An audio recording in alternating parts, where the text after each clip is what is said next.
तो खबर यही थी। केंद्रीय बजट 2026 की घोषणा के ठीक बाद बाजार में ये चर्चा तेज हो गई कि पीएफसी और आरईसी का पुनर्गठन होने वाला है। अब देखिए, ये घोषणा कहने को तो सिर्फ एक लाइन की थी, लेकिन इसके मायने बहुत गहरे हैं। हमने इस घोषणा के हर पहलू का विश्लेषण किया है ताकि हम ये समझ सके कि इसका असल मतलब है क्या। तो चलिए इसे आसान शब्दों में समझते हैं।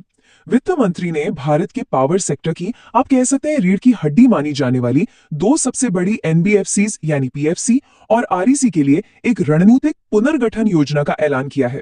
ये वही कंपनियां हैं जो देश के बड़े बड़े बिजली प्रोजेक्ट्स को फाइनेंस करती हैं। तो जाहिर है ये कोई छोटा मोटा बदलाव नहीं है, बल्कि एक ऐसी रणनीति है जिसका असर पूरे पावर सेक्टर पर पड़ेगा।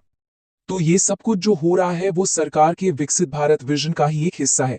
लक्ष्य बहुत सीधा है, इन सरकारी एनबीएफसीज को इतना मजबूत बना दिया जाए कि ये और भी ज्यादा कुशलता से काम कर सकें।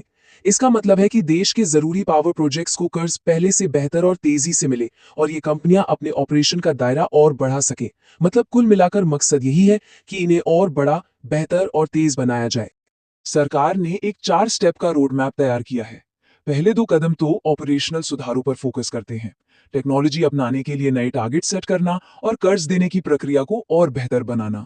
लेकिन जो तीसरा और सबसे सबसे महत्वपूर्ण कदम है, वो है एक नई हाई लेवल कमेटी का गठन, विकसित भारत के लिए बैंकिंग समिति। ये कमेटी सिर्फ इन 2 कंपनियों को ही नहीं देखेगी, बल्कि पूरे सेक्टर की समीक्षा करेगी और ये तय करेगी कि भारत के विकास के अगले चरण में पावर फाइनेंसिंग की क्या भूमिका होगी। ये वाकई एक गेम चेंजर हो सकता है। देखिए, सरकारी सूत्रों ने इस बात को बिल्कुल साफ कर दिया है। उन्होंने कहा है कि एक पूर्ण कॉर्पोरेट विलय, जिसकी चर्चा पहले चल रही थी, अब कोई विकल्प नहीं है। ये बयान अपने आप में बहुत महत्वपूर्ण है। यानी सरकार साफ साफ कह रही है कि वो इन दोनों कंपनियों को एक बनाने के रास्ते पर बिल्कुल नहीं जा रही है। इसके बजाय फोकस रणनीतिक पुनर्गठन पर है। इस अंतर को और साफ करने के लिए आइए इस तुलना को देखते हैं।